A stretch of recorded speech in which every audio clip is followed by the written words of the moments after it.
리플 분석 시작하겠습니다. 리플 현재 어떤 기대감으로 인해서 29일에 슈팅이 나온 이후에 결국에 다 상쇄시켜버리는 하락이 나왔는데요.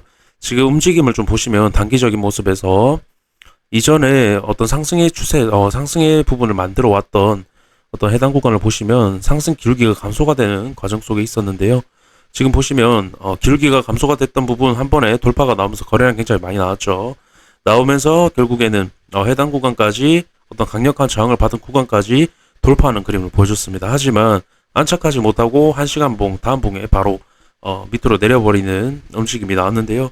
그 움직임이 나오고 다음 기울기에 대한 지지를 이탈이 나왔던 구간 다시 돌파 나오고 다시 밑으로 내려오면서 지지를 받았지만 결국에는 강력한 저항에 여러 번 막히면서 다음 추세, 다음 기울기까지 이탈하는 모습을 보여줬습니다. 그러면서 결국에는 이 기울기에 대한 지지는 이루어졌지만 결국에 해당 구간이 강하기 때문에 밑으로 내려오는 그림이 나왔고 그 다음 기울기까지 이탈이 나온 상태입니다. 이탈이 나오고 한 번 터치 그리고 지금 두 번 터치가 나온 상태인데요.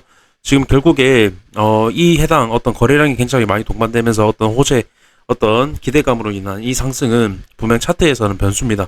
차트 어떤 기울기에 대한 부분 기울기 감소되는 과정 속에서는 변수지만 지금 결국에 그 변수가 어떤 큰 이변을 만들지 못하고 돌파 이후에 실패하는 그림 나오면서 결국에는 기울기에 대한 이탈이 나왔던 결국에는 0, 기울기가 0이 됐던 기울기가 0에 가까워졌던 구간에 지지가 나오면서 결국에 돌파를 만들어냈지만 결국에 내려오면서 기울기가 또 다시 감소하고 있다라는 겁니다. 그래서 지금 보시면은 상승에 대한 실패로 매도세가 강해졌다. 그러면서 결국에는 이전의 기울기에 대한 부분들 그대로 이어져 가고 있는 그런 상태고요. 그래서 제가 일봉상에서 좀 말씀을 드린 부분이 분명 꼬리가 달린 상승이 나왔지만 굉장히 거래량이 많이 나왔고 돌파 실패로 이어졌기 때문에 지금 보시면은 결국에 일봉상에서의 헤드앤숄더의 연장선에 있다라고 말씀을 드렸습니다.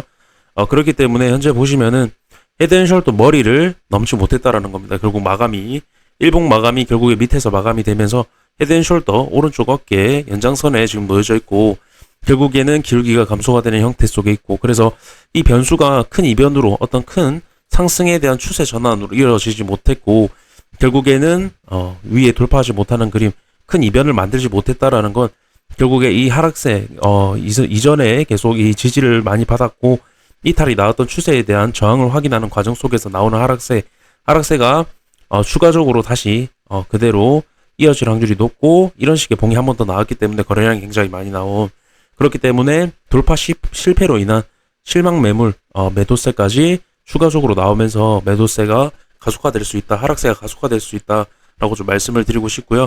그래서 결국에는 하락에 대한 부분이 정석대로 이어질 가능성이 높다라는 겁니다. 그래서 일단 단기적으로는 0.45에서 46 정도 마이너스 지금 구간에서 한 8% 정도 보고 있습니다. 8%에서 9% 정도 보고 있고요. 그렇게 됐을 때 지금 보시면은 가장 중요한 건 어떤 단기적인 부분에서 돌파 실패가 이뤄진 이후에 이런 식의 기울기에 대한 이탈이 나오고 어떤 리테스트 과정이 나오고 있다라는 겁니다. 그래서 이 봉 자체는 큰 의미가 없는 봉이 됐습니다. 상승에 대한 부분에서 오히려 매도세만 오히려 이런 저항을 확인하는 과정 그리고 돌파하지 못했을 때 휩소 그렇기 때문에 오히려 하락에 대한 부분에 플러스 요인이 됐다라는 겁니다. 하락세가 가속화될 수 있는 요인이 됐다라고 말씀을 드리고 싶고요. 비트 잠깐 보시면요.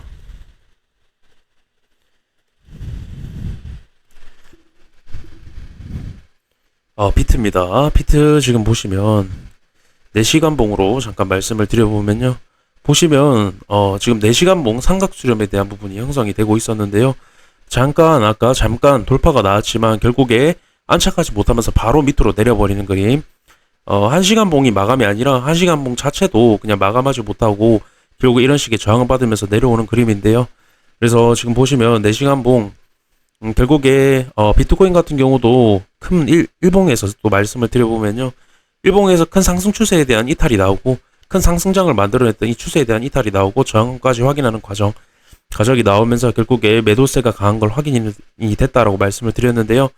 그러면서 결국에는 이 기울기에 대한 감소가 이루어졌고 결국에 이전에 기울기에 대한 돌파 시도가 나왔지만 안착하지 못하고 하락하는 모양새가 나왔습니다. 그래서 해당 구간이 굉장히 강한 저항 라인으로 자리를 잡았고 그리고 이런 삼각수렴에 대한 부분, 해당 부분이 나왔을 때 해당 구간이 강력한 저항, 그리고 이 기울기에 대한 이 추세도 강력한 저항이기 때문에 이런 삼각수렴에 대한 돌파가 나왔다라고 해서 추가적으로 어떤 수렴에 대한 크기만큼 나오는 것이 아니라 해당 구간처럼 안착하지 못하고 돌파가 나온다고 해도 약상승 이후에 다시 하락 패턴, 삼각수렴에 대한 하락 패턴으로 이어질 확률을 전 보고 있습니다. 굉장히 해당 구간의 매도세가 강력해진 부분을 지금 차트에서 확인이 되고 있기 때문에 이런 기울기가 감소가 됐던 부분, 돌파 시도가 이뤄졌지만 결국에 안착하지 못하는 모습, 여러 가지 매도세가 강한 부분이 확인이 되고 있기 때문에 비트코인 현재도 지금 안착하지 못하는 모습이지만 재돌파가 나온다고 해도 결국에 다시 수렴 밑으로 빠지면서 결국에는 삼각수렴, 이 큰 삼각수렴이 하방으로 이탈되는 모습, 그렇게 되면서 리플도 하방으로 같이 동반 하락이 나오지 않을까, 그렇게 좀 보고 있습니다. 현재 그렇게 좀 말씀을 드리고 싶고요. 이 삼각수렴에 대한 하방에 대한 이탈이 나오면 삼각수렴의 입구 크기가 지금 10%, 11% 정도 됩니다. 그렇기 때문에 하락세가 크게 좀 이어질 수 있는 부분이고, 제가 일단 현재 구간에서 22.5에서 23K까지는 지금 1차적으로 보고 있다라고 말씀을 드렸는데요. 일단 현재 이 삼각수렴에 대한 하방 이탈만 나온다라고 해도 23K 중후반대까지는 어떤 이 삼각수렴에 대한 하락 패턴이 이어질 수 있기 때문에 하락분이, 네, 그렇게 좀 말씀을 드리고 싶습니다. 다시 리플로 가보게 되면요.